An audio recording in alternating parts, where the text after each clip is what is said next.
దేవుని సందేశాన్ని విని ప్రభువా ఇదిగో పామ్ సండే నందు పరిశుద్ధ దేవుడు మహారాజుగా పరిశుద్ధ దేవాలయంలోనికి ప్రవేశిస్తూ ఉండగా ప్రభువా ఆయనకు ఏ విధముగా జయోత్సవ గీతములు సంతోష గానములు పాడుతూ ఆడుతూ దేవుని మహిమపరిచారు. ఆ విధముగా ప్రభువా పరిశుద్ధ సంఘములో ఉన్న దేవుని బిడ్డలందరూ కూడా దేవుని మహిమపరిచే విధముగా ప్రభువా చేరవచ్చిన ప్రియ బిడ్డలను దీవిస్తూ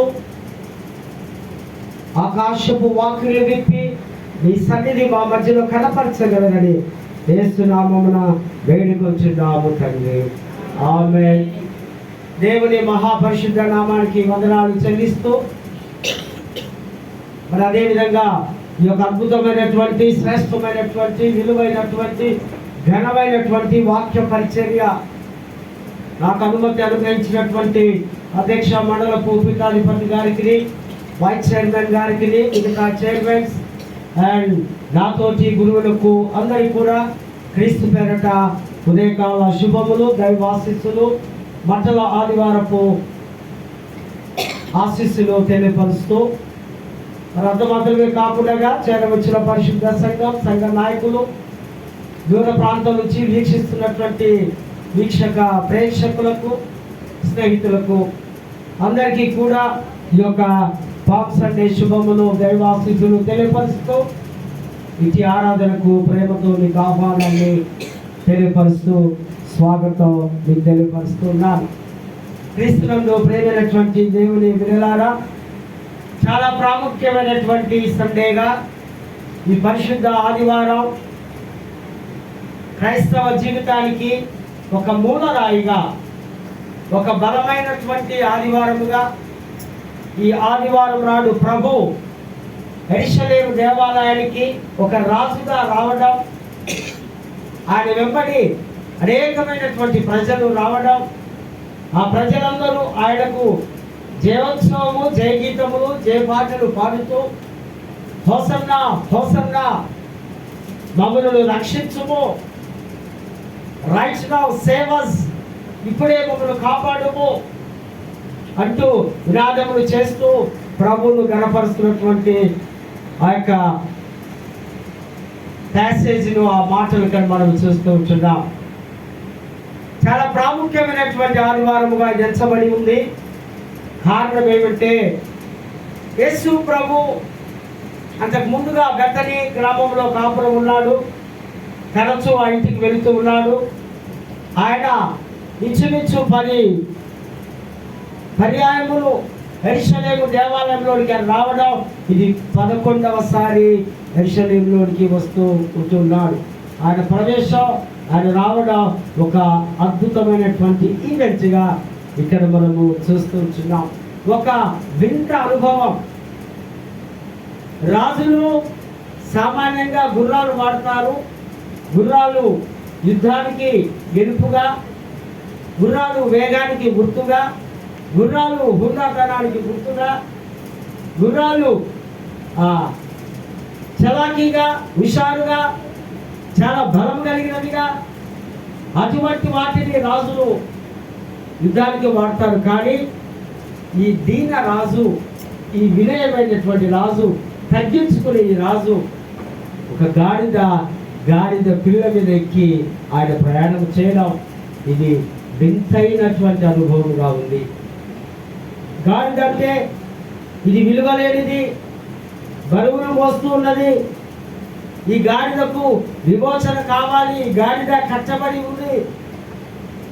ఈ గాడిద చాలా నెమ్మదిగా ప్రయాణిస్తూ ఉంది. ఈ గాడిద చాలా హీనమైనటువంటి జంతువుగా, మూగ జంతువుగా, ఏమీ విలువలేని జంతువుగా ఈ గాడిద ఉంది. ఈ గాడిదకు ఒక నెరవేర్పు, కట్ల నుండి, బాధల్లో నుండి, ఆ బంధింపబడిన స్థితిలో నుండి గాడిదను విప్పి గాడిద పిల్లను తీసుకొని రండి తన శిష్యులకి చెప్తున్నాడు. బెత్సగే బెతనీ దగ్గర 1 ఇంచులోనికి వెళ్ళండి. ఆ ఇంటిలో గాడిద ఉంది, గాడిద పిల్ల ఉంది. అవిటిని విప్పుకొని తీసుకొని రండి. ఎవరిని పర్మిషన్ అడగవలసిన అవసరం లేదు. ఒకవేళ మీరు విప్పుతూ తెస్తూ ఉన్నప్పుడు ఆ ఇంటి వారే కానీ ఆ యజమానులే కానీ ఎవరు మీరు అన్నప్పుడు మీరు చెప్పండి, ఇది ప్రభువుకు కావాలి, ఇది యేసుకు కావాలి అని చెప్పి వాటిని తీసుకొని రండి. ప్రేమైనటువంటి వాళ్ళ పర్మిషన్ అక్కర్లేదు, ఇక్కడ అనుమతి అవసరం లేదు. కారణం ఏంటంటే గాడికి సంబంధించిన యజమానికి సంబంధించిన సంతతి వారు అందరూ కూడా ప్రభువుకు చెందిన వారే. మనమందరము కూడా దేవుని సొత్తే గనుక, దేవుడికి మన మీద అధికారం ఉంది కనుక అనుమతి అవసరము లేదు. పర్మిషన్ ప్లీజింగ్ చేయడము అవసరము లేదు. రుబాబుగా ధైర్యముగా ఎవరికి చెప్పకుండా నీవు తీసుకొని రమ్ము. ఆ గాడిద నీవు నేనే, ఆ గాడిదనే నీవు నన్ను మీద ప్రభు మన వీపు మీద ఎక్కించుకొని ఆయనను తీసుకొని వెళ్ళాలి. ఆయన ఎంత దూరము ప్రయాణిస్తే, ఎంతవరకు ఆయన వెళితే అంత దూరం ప్రభువా నా వీపు మీద ఎక్కండి, మీరు నా వీపు మీద నాలో ఉన్న పాపము శాపలన్నీ భరించారు కనుక, సర్వము నీకు సర్వాధికారము నా మీద ఉంది కనుక నేనే ఆ గాడిదను. ఆ గాడిద లాంటి దీన మనస్సు, ఆ గాడిద లాంటి వినయము కలిగిన మనస్సు, ఆ గాడిద లాంటి తగ్గింపు మనస్సు మనము కలిగి ఉండాలి. కొన్నిసార్లు మనకి ఏమి లేకపోయినా మన ఒంటి నిండా ఏముంటుంది, గల్లలు ఎగిరేసుకుంటూ నాకన్నీ ఉన్నాయనుకుంటూ విర్రవీగే గర్వం, మరి దేవుని సేవలో దేవుని పని చేయకుండా ఒక సోమరిగా ఇష్టానుసారంగా జీవించడం, అటువంటి వారికి ఎట్టి పరిస్థితుల్లో దేవుడు చూడు ఆశీర్వదించడు. దేవుని పనికి అనగా నేను ముందు వచ్చి నేను అన్ని సౌకర్యాలు చేస్తానేవాడు, దీనత్వం కలిగిన వాడు, క్రైస్తవుడు అనగానే దాసుడుగా, ఒక సర్వెంటుగా, ఒక పనివాడిగా, ఒక జతవాడుగా సంఘంలో సమాజంలో సేవ పరిచర్య చేయాలి. క్రీస్తుకు కలిగిన మనస్సు, విధేయత కలిగిన మనస్సు, ఆ దీనత్వం కలిగిన మనస్సు, శిష్యుల పాదాలు కలిగిన మనస్సు నీవు నేను కలిగి ఉండాలని యొక్క వాక్యము సెలవిస్తూ ఉంది. ఆ గాడిద పిల్లలు ఎవరైనా అడిగితే ప్రభు కలిసి చెప్పండి, ఇది ఒక గొప్ప ధన్యత. దేవుని పని చేయడం, లేదా దేవుడే మన దీనికి మనలోనికి రావడం. కొన్నిసార్లు దేవుని నుంచి మనం అన్ని ఆశీర్వాదాలు పొందుకుంటాము, కానీ దేవుని పని చేయలేము. దేవుని పని చేయడానికి మనస్సు మనకు రాదు. యోగ్యత కలిగిన వారుగా ఆ గాడిద యొక్క ధన్యత చూడండి. ఆ బట్టల మీద ఆ యేసు స్వామి వస్తున్నాడంటే అక్కడ ఉన్నటువంటి మనుషులందరూ మధ్యలు విజయానికి గుర్తుగా, మధ్యలు ఘనతకు గుర్తుగా, పాలస్తీనా ప్రాంతంలో ఖర్జూరపు మధ్యలు విరివిగా విస్తారంగా ఉంటాయి. ప్రభువును చూస్తూ వారు మధ్యలు పట్టుకొని ఊపుతూ, ఆ బట్టలన్నీ కూడా వారి దగ్గర ఉన్న ఏ వస్త్రములు ఉన్నాయో దారి పొడవునా పంచడం. ఆ గాడిదకి ఎంత ధన్యత, ఆ యొక్క బట్టల మీద నడుచుకుంటూ ఉంది, గాడిద మీద యేసయ్య ఉంటూ ఉన్నాడు. ప్రభు పేరట ఉంచువాడు స్తుతింపబడును గాక. ఓ ప్రభువా, హోసన్నా నీకు జయము, నీకు స్తుతి, నీకు ఘనత, నీకు మహిమ. పాటలు పాడుతున్నారు, నాట్యం చేస్తున్నారు, దేవుని స్తుతిస్తున్నారు, దేవుడు ఆనందిస్తున్నాడు. ప్రభు యొక్క సంతోషం, ప్రభు యొక్క ఆనందం, ప్రభు యొక్క ఆ యొక్క హృదయంలో ఉన్నటువంటి ఆనందాన్ని వ్యక్తపరుస్తూ ఉన్నాడు ప్రభు. ఆయన యెరూషలేము దేవాలయంలోనికి సమీపిస్తూ, దేవాలయంలోనికి ఆయన వస్తూ ఉన్నాడు. ఈ యొక్క హోలీ వీక్ రేపటి నుంచి ఆయన, ఇది ఆదివారము, ఈ యొక్క దినము నుంచి ప్రభు ఈస్టర్ వరకు, ఆ గుడ్ ఫ్రైడే వరకు ఎన్నో శ్రమలు అనుభవించే ఈవెంట్స్ మనం ఇక్కడ ముందు దినాల్లో మనం చూస్తూ ఉంటున్నాం. ఈ యొక్క ఘనత దేవుడు ఇస్తూ ఉంటున్నాడు. ప్రవచనాల నెరవేర్పు చదవబడ్డ ఫస్ట్ లెసన్లో మనం చూస్తాం. జకర్యా 9:9 జకర్యా 9:9లో అద్భుతంగా ఆయన ప్రభు వచ్చే విధానం క్రీస్తు పూర్వం 750 సంవత్సరాల ముందు ప్రవక్త ప్రవచిస్తున్నాడు. చదవండి. సియోను నివాసులారా బహుగా సంతోషించుడి, యెరూషలేము నివాసులారా ఉల్లాసముగా ఉండుడి. నీ రాజు నీతిపరుడును రక్షణ గలవాడును దీనుడై గాడిదను గాడిద పిల్లలు ఎక్కి నీ వద్దకు వచ్చుచున్నాను. సియోను నివాసులారా, మీరంతా ఒకప్పుడు ఐగుప్తు బానిసత్వంలో ఉన్నటువంటి వారులారా, మరి తర్వాత బొగులోని చెదలో నుంచి విడిపించబడ్డ వారులారా, మీకు ఒక ప్రవచనం. ఆ ప్రవచనం ఏంటో తెలుసా? నీతి గల రాజు, ఆ రక్షకుడు, ఆ సమాధానకర్త మీ వద్దకు, మీ దేశానికి, మీ కోటకు ఆయన మిమ్మల్ని పంపిస్తూ ఉన్నాడు. 12వ వచనంలో బంధకములలో పడి నిరీక్షణ గలవారులారా మీ కోటను మరలా ప్రవేశించుడి. చెరసాలలో ఉన్నటువంటి ఓ ఇశ్రాయేలు ప్రజలారా, మీ కోటకు మీరు తిరిగి వెళ్తారు. కోట అంటే యెరూషలేము లేదా యెహోవా దేవుని యొక్క నివాసము. మీ కోటలోనికి మీరు వెళ్తారు, తిరిగి మీ రాజ్యంలోనికి మీరు వెళ్తారు. ఇదిగో ఆ దీన మనస్సు కలిగి ఆ రాజు ఆయన గాడిద పిల్ల మీద ఎక్కి వస్తున్నాడు. దీనత్వము మనము బాగా తెలుసుకోవాలి. దీనత్వములో మనం జీవించాలి. ఆ దేవుడే దీనత్వంగా ధరించుకొని ఆయన వస్తూ ఉన్నాడు, నీ యొద్దకు వస్తూ ఉన్నాడు. ఈ రాజే, ఈ దేవుడే. మరి 14వ అధ్యాయములో మనం చూస్తే 14 జకర్యా గ్రంథములో మనం చూసినట్లయితే చదువుతారు, వినండి.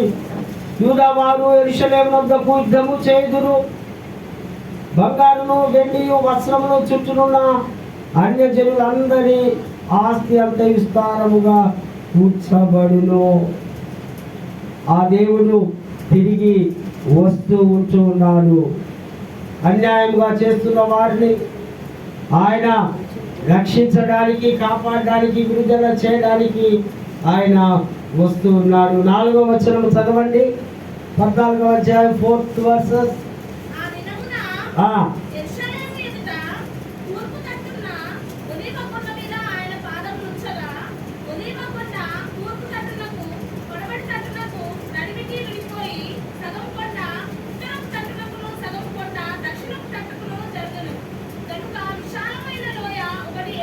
చాలు.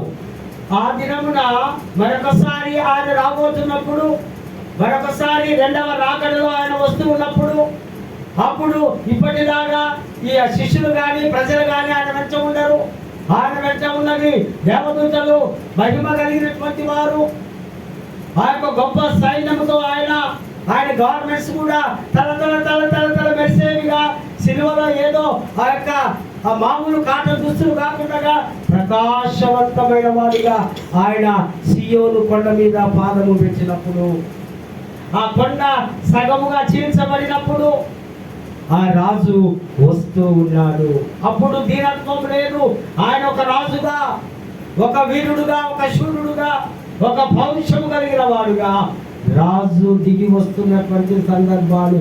ఆ దినమున యెరూషలేము తూర్పున, ఆ దినము అనగా 2వ రాకడలో ప్రభు రావడాన్ని మనం ఇక్కడ గ్రహించవలసిన అవసరత ఉంది.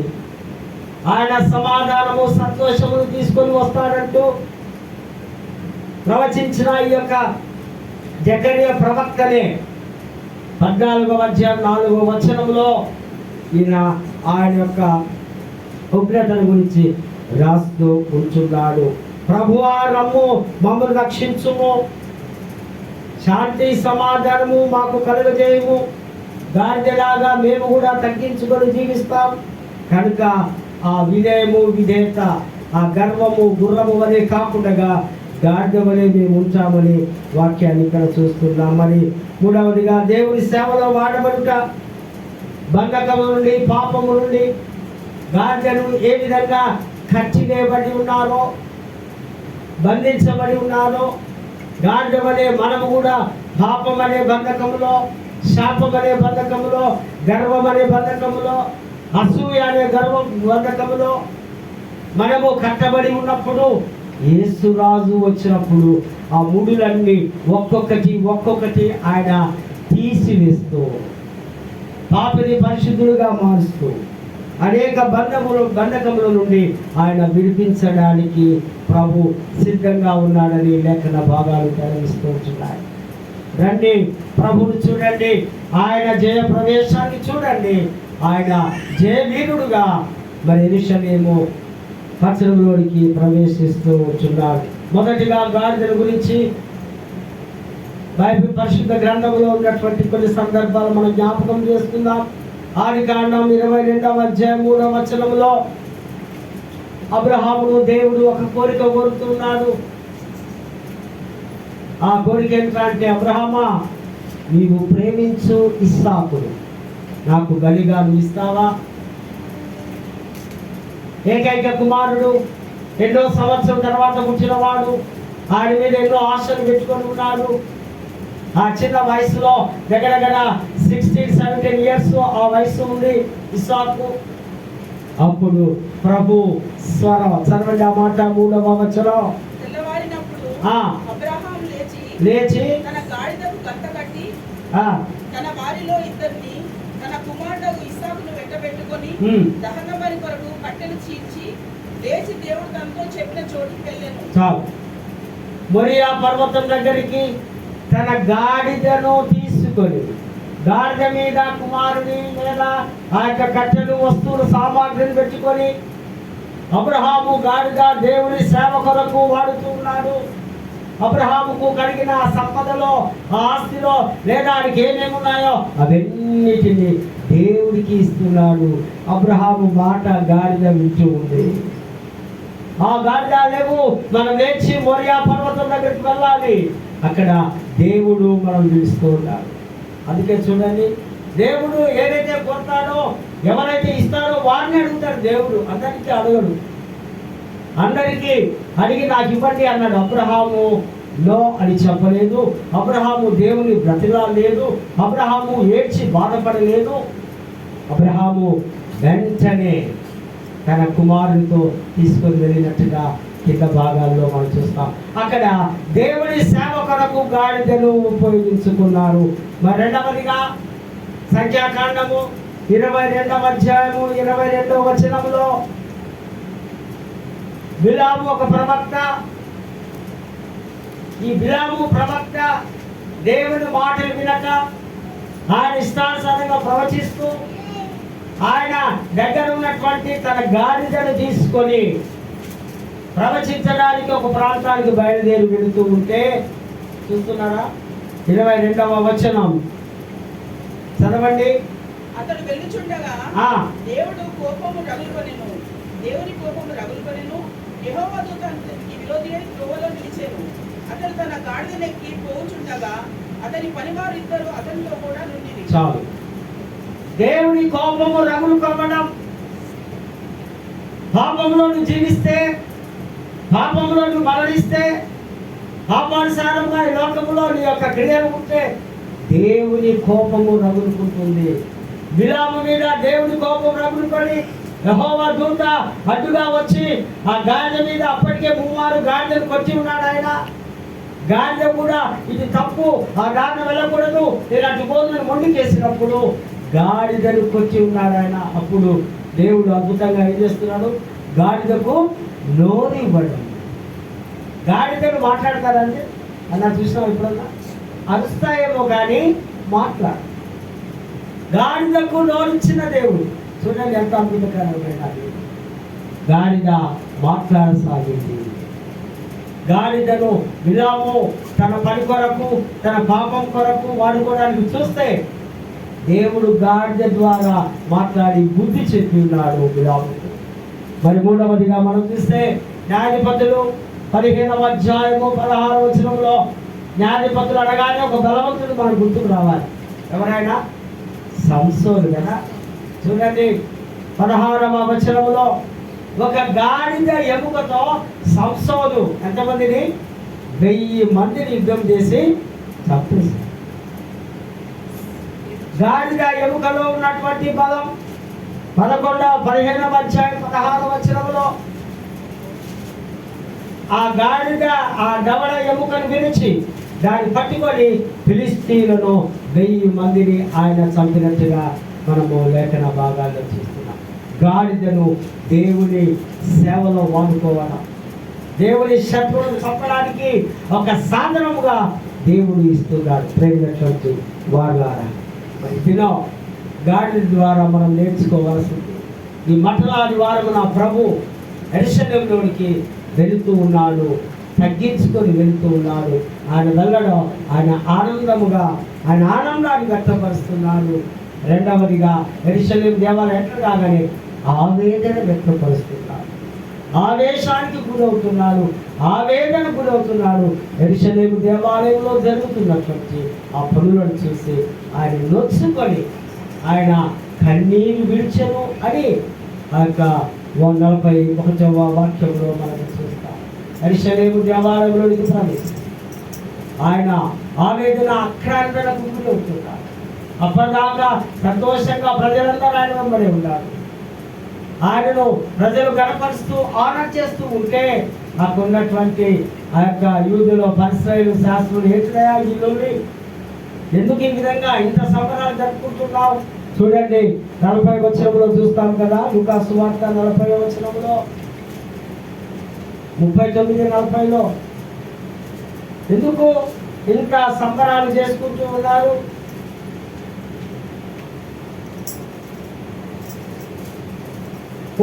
ఆ సమూహంలో కొందరు పరిసయ్యులు బోధకురాలు విశుద్ధి గర్జింపమని ఆయనతో చెప్పగా, శిష్యులందరూ చక్కగా దేవుని స్తుతిస్తూ అరుస్తూ హల్లెలూయా స్తోత్రాలు చెప్తూ దేవుని గణపరుస్తూ ఉంటే అక్కడ ఉన్నటువంటి మత యూదా నాయకులు, యూదా పెద్దలు వారు మీరు గర్జించండి, ఏంటి అన్నది ఈ సౌండ్ పొల్యూషన్ ఎందుకు ఇంతగానో ఆయనను గణపరుస్తున్నారు? ఆయన ఒక మామూలు వ్యక్తి, అదిగో ఆ గాడిద మీద వస్తున్నాడు, ఆయన రాజు. ఈ రాజు మనం చూస్తున్నాం కదా, ఈయన ఎంత ఘనమైనటువంటి రాజు అని ఎవరికి తెలిసింది? యేసు జన్మించినప్పుడు ఎవరు గుర్తించారు రాజు అని? జ్ఞానులు కదా, జ్ఞానులు ఆ నక్షత్రానికి కనబడి ఆ బాలయేసు ఆ యూద రాజు ఆ యెరూషలేములో పుట్టాడని అప్పుడే ఆయన జన్మించినప్పుడే రాజుగా గుర్తించారు. ఆ సిలువ వేసే ఆ సమయంలో కూడా పిలాతు అంటాడు కదా, ఏమని, నువ్వు యూదుల రాజువా అంటే, అవును నీవన్నట్లే నేను రాజును, కానీ నా రాజునికో ఇప్పుడు కాదు, ఇక్కడ కాదు, రెండవసారి వస్తుంది. అప్పుడు నువ్వు ఆన్లైన్లో ఉంటే, అప్పుడు నువ్వు ప్రజెంట్లో ఉంటే, అప్పుడు నువ్వు జీవించి ఉంటే, అప్పుడు నువ్వు మహిమ శరీరముతో ధరించుకొని ఉంటే నా రాజరికాన్ని నన్ను చేస్తావు. ఇక్కడ 30-40 వచనంలో మనం చూస్తే ఆయన వారిని చూసి వీరు ఊరుకుని రేడలా ఈ రాళ్ళు కేకలు వేయని వారితో చెప్పాడు. నన్ను స్తుతించకపోతే, నన్ను గణపరచకపోతే, నన్ను ఆరాధించకపోతే ఈ చుట్టుపక్కల ఉన్న ఆ పాలస్తీనా ప్రాంతంలో ఉన్నటువంటి ఆ కొండలు, ఆ లోయలు, ఆ రాళ్ళు కేకలు వేస్తాయి. వీటి ద్వారా నేను మహిమ పొందవలసి వస్తుంది.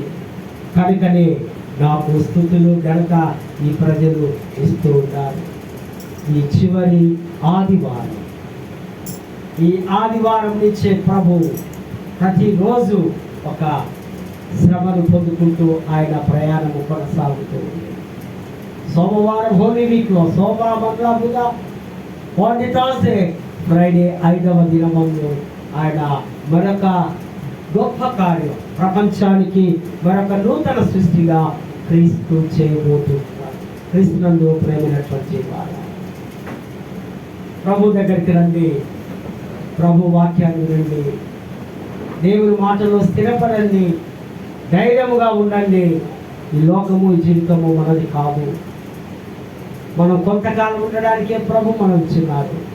కానీ సిలువలో మనం జీవిస్తే, సిలువ కొరకు బ్రతుకుతే జీవితకాలం అంతా కూడా మనం క్రీస్తును అనుభవించగలం. ఈ యొక్క పామ్ సండే నందు ఏ విధంగా ప్రజలు ఆనందంగా ప్రభువును ఆనందించారో, గణపరిచారో, ఆ విధంగా మనము కూడా ప్రభు కొరకు మరి ఆ విధంగా ముందుకు సాగడానికి, ప్రభులో ఆ విధంగా స్టాండర్డ్గా నిలబడ్డాయి. దేవాది దేవుడు మనకు అద్భుతముగా మనం దీవిస్తూ ఆశీర్వదిస్తూ రాబోయే దినాల్లో ఇంకా ఇటువంటి ఘనమైనటువంటి పండుగలు మనం ముందున్నాయి. అవన్నిటినీ ఒక సిద్ధపాటుతో కలిగి ప్రభు యొక్క కృపలో, రక్షణలో, ఆయన అనుమతితో ప్రతి పని చేసుకుంటూ ముందుకు కొనసాగడానికి దేవాది దేవుడు అటువంటి శుభప్రదమైనటువంటి ఆశీస్సులు మనకు సమృద్ధివంతంగా అనుగ్రహించునుగా. చిన్న ప్రార్థన చేసుకుందాం. ప్రేమగల తండ్రి, కృపగల దేవ, పాంసర్ని గురించి కొన్ని నిమిషాలు మేము ధ్యానించాం. అవన్నీ మా హృదయాలు స్థిరపడి బలపడాలి. వాక్యానుసారంగా మేమందరము బ్రతకడానికి దేవా సహాయం దయచేసి ఈ వాక్యపు వెలుగులో మీ ప్రతినిత్యము పరిశుద్ధ సంఘం, విశ్వాసం, క్రైస్తవ లోకం ముందుకు సాగడానికి సహాయం చేయగలగండి. అందరి ద్వారా మీరు గత మహిమా ప్రభావము పొందగలగండి. యేసు నామమున వేడుకొంచున్నాము తండ్రి. ఆమేన్.